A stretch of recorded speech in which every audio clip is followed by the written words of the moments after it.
then, you know, so then I was thinking about that. I'm like, okay, well, you know, if you were to travel through the universe, and everything in the universe is a singularity, then you could, you know, build a ship that's able to go inside a singularity. That ship would have to have a drive at its center that's a singularity itself. Okay? And you could enter a local singularity, and because you're in singularity, connected to all things, you could come out anywhere you want, anywhere else in the universe. And you could actually follow a linear progression of that travel. Although it would only take seconds for you to go across the galaxy, you would still go through the singularity of the sun, through the singularity of the hub, and then out to another singularity that would be a solar system in some other corners of the galaxy. You could even go from the hub to another galaxy hub and then come out wherever you want there. You guys are following this? Okay. Now, if you think of it this way, then it's like, okay, well, we should be able to see these guys coming in and out. So I started to investigate this, and I found something very bizarre. I found that most of the telescope and probes that observe the sun are owned by no one else but the Vatican. The Vatican. And I was thinking, well, that is strange. What does the Vatican want with the sun? And I noticed, you know, so I started to, you know, kind of keep track of what was going on the sun. And I kept on downloading, you know, material from NASA, from the SOHO probe, which is a probe that's orbiting the sun. And one day, this video was put on the net. This was a while ago, almost 5 years ago now. There's been many others since then. This is a good one. Let's take a look at it. They placed this on the sun. Now this is the probe telemetry. This is the camera. And it has a little arm that has a protective lens because otherwise the electronics would get overwhelmed. And this is the sun surface here. This is a representation of the sun surface. And this is the video.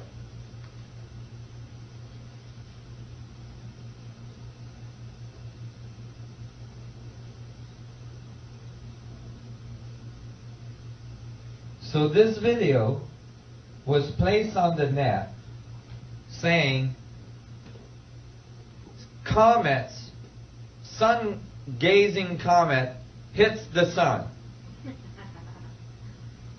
And you know, a bunch of people downloaded this stuff. And you know, emailed NASA and said, what are these objects? Because comets usually have extremely long tails when they approach an object like the sun. Do you know how big these objects are? At least the size of the Earth. Okay? A comet the size of the Earth orbiting the sun or approaching the sun should have a very large tail, very visible tail. So, you know, after a whole bunch of astrophysicists emailed NASA going, what are these objects you're calling comets? They retracted the video. And I was lucky to get a copy because after, you know, a whole bunch of people complained when they retracted the video, they put the video back on. But all of a sudden, the objects had tails. However, let's go back and analyze this video a little bit. You can see the stars in the background all going from left to right. Okay, that's because the probe is orbiting. Right? And then you can see all these little white dots. Those are particles hitting the camera. Let's try to find one. You see this one? That's a particle from the sun hitting the camera. So you can ignore these little bleeps. But if you actually go backwards,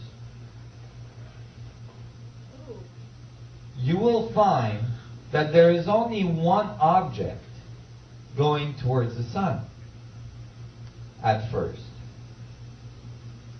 And then at this frame, you will find two little objects here that appear that in the next frame move from here to here. Can everybody see this? The light. Oh, the light.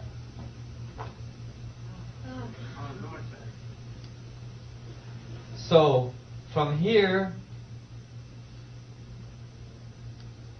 to there.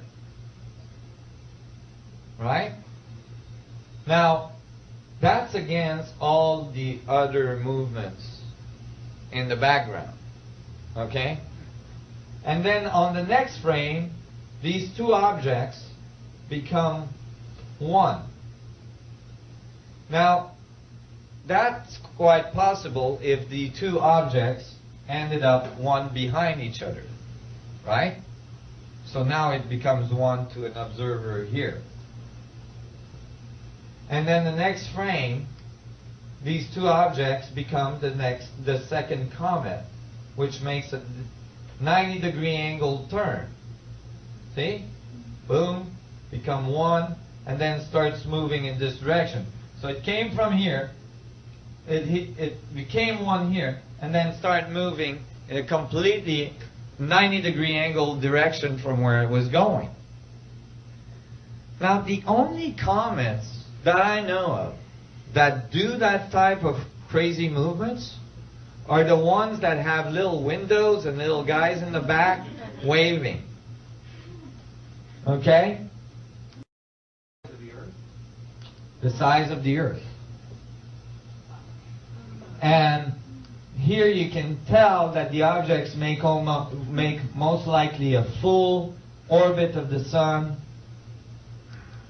and then boom, enters the sun approximately at 19.47 latitude, probably in the sunspot, and then this huge plasma ejection comes out. Let's take a look at it. Boom. The other thing is the objects don't break into pieces like comets would do. And so I was really amazed to find this video. And I thought, my God, you know, if you were a society that had ships the size of the Earth, you wouldn't be able to go into any small black holes like the Earth. It would be, your ship just would be too big for the Earth. So you'd go for the next fractal level of black holes, you'd go for the sun. But if you were using a smaller ship and you wanted to go through the black hole of the Earth, then you would find that black hole by going through the sunspots of the Earth. These sunspots would be the volcanoes you find on Earth.